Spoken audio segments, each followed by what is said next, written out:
Hey there, welcome back to episode 2.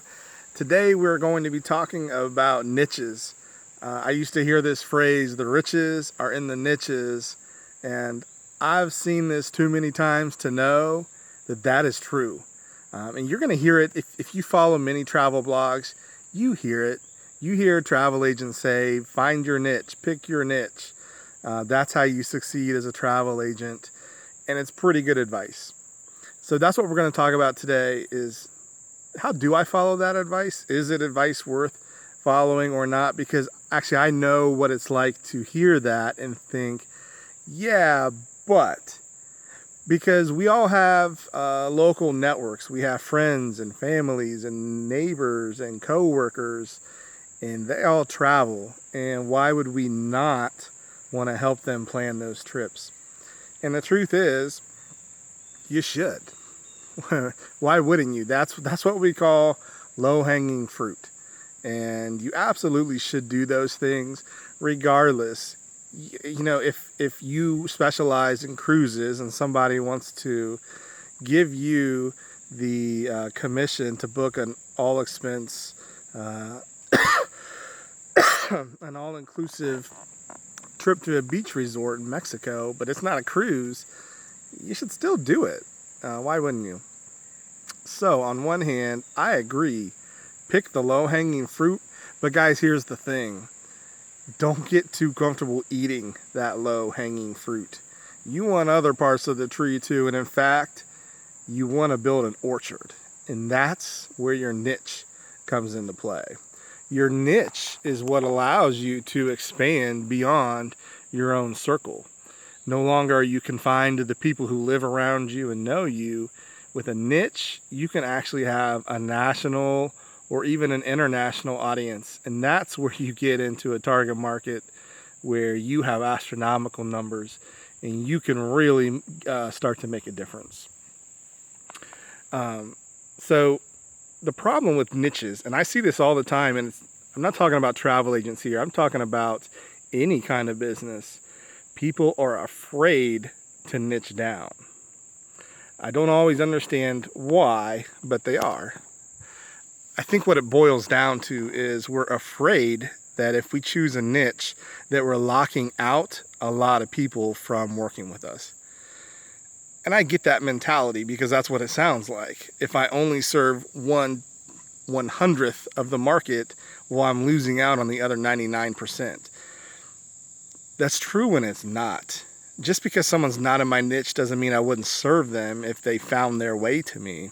It just means that I'm not really going after them as aggressively. That sounds scary, that actually sounds ill-advised, but it's good advice. Because the reality is you cannot be all things to all people.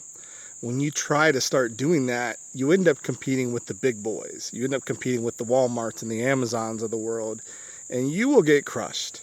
And that's why it's so important for a small business, including a travel agent, to figure out what is their niche. What's that teeny tiny area that's lucrative enough that they can make a living on, and it's small enough that they could be the only game in town, or they can simply be more different or better than anyone else that's trying to serve that niche. And so that's our task. I'm building a sail out of my hammock.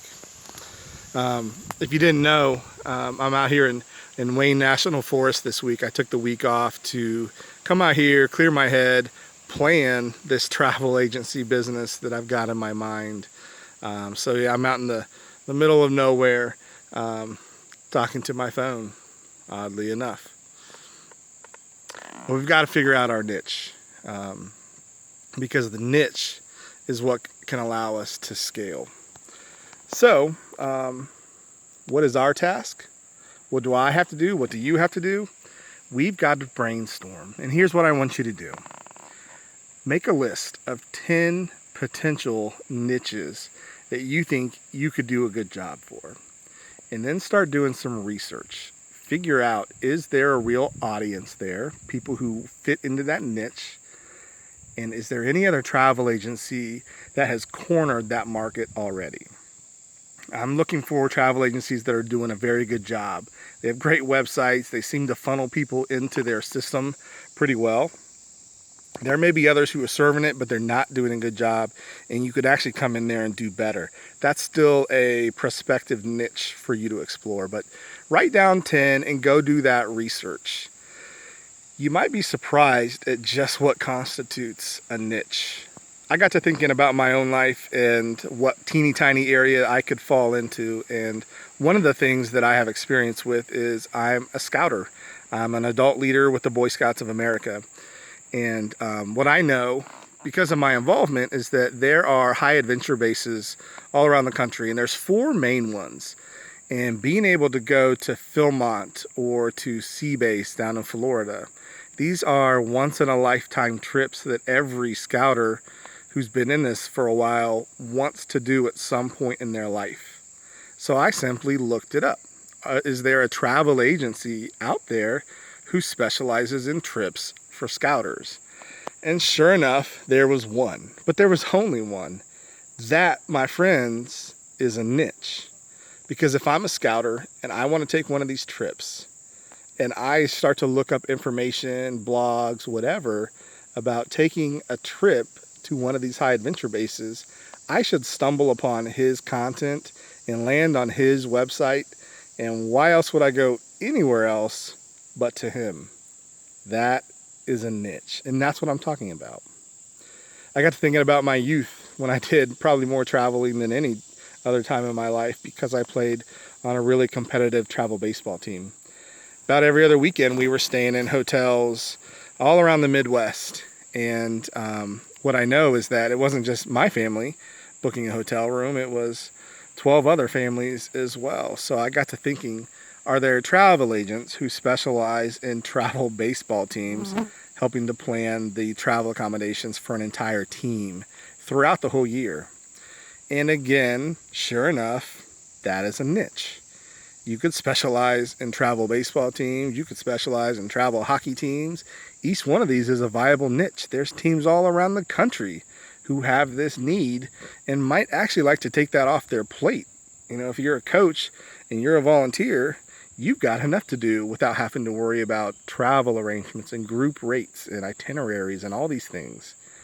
I don't know that I've figured out my niche yet. I need to get back where I have internet access to do some of that research. But that's my homework too. That's your homework. Figure out 10 niches and then go do the research. So with that, I'm going to close this episode. If you haven't already done so, hit that subscribe button so that you don't miss these, that you get notified when they come out, because we are on this journey together. And if we do this right, if you follow along with me, I promise you're going to build a business that you love. And I can't wait until the next time I see you. But until then, take care.